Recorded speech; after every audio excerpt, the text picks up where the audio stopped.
5 حاجات تاخد بالك منهم لو أنت بتدير فريق عمل، تحديدًا لو في ناس من جيل Z أو Gen Z. أول حاجة المرونة، جيل Z أو Gen Z بيفرق معاه جدًا، جدًا، جدًا المرونة، اللي أنا أشتغل من 09:00 ل17:00 في مكان عمل ثابت مش ده أفضل حاجة بالنسبة لهم، إنما اللي بالنسبة لهم أهم اللي أنت تديهم task يخلصوا وفي نفس الوقت بعد كده سيبه براحته. تاني حاجة، الفلوس مش كل حاجة، هي طبعًا مهمة، بس بالنسبة لهم الcareer advancement أو التطوير الوظيفي مهم جدًا، جدًا، جدًا. يمكن إحنا بنلاحظ إن هم على طول عايزين يبقوا في ترقيات أعلى، أسرع، في titles أكبر، وكلّهم عايزين يبقوا CEOs. طول ما أنت بتضيف لهم هيبقوا شغالين معاك، لو عملية الإضافة وقفت هيحسّوا إن هم ما باعملش حاجة هنا أو ما فيش حاجة بتضاف لي، وهم بيزهقوا بسرعة فهيمشوا. تالت حاجة، بيئة العمل ومكان العمل، هم بيفضّلوا بيئة العمل المرنة زي ما إحنا قُلنا قبل كده، ومش بيحبّوا يستكوا لمكان عمل أو corporate life أو لازم يبقى فيه إن أنا أنزل كل يوم من بيتي أروح مكان الشغل، هم بيفضّلوا الremote work أو على الأقل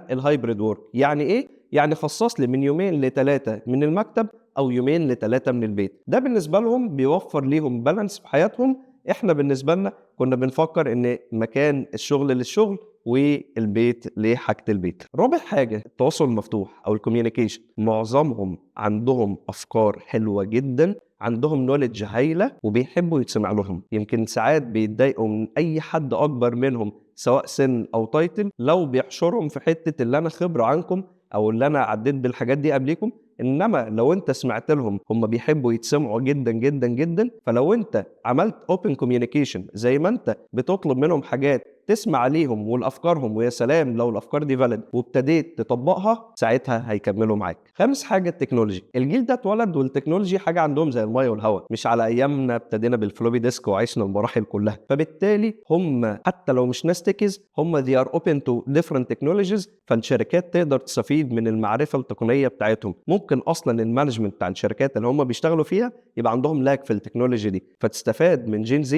في عملية التكنولوجي والsystems والflow بتاع الشغل عن طريق الtech. لو أنت أخدت بالك من ال5 حاجات اللي اتكلمنا فيهم، هتوصل لأفضل way اللي أنت تmanage أو تشتغل مع فريق عمل مكوّن من Gen Z. إحنا كمان حاليًا في Hired بنقدّم للcorporate how to manage Gen Z at workplace. لو أنت عندك managers مش عارفين يتواصلوا أو يديروا فريق عمل مكوّن من Gen Z، ابعت لنا والtraining team هيتواصلوا معاك عشان نشوف أفضل training للمديرين عندك.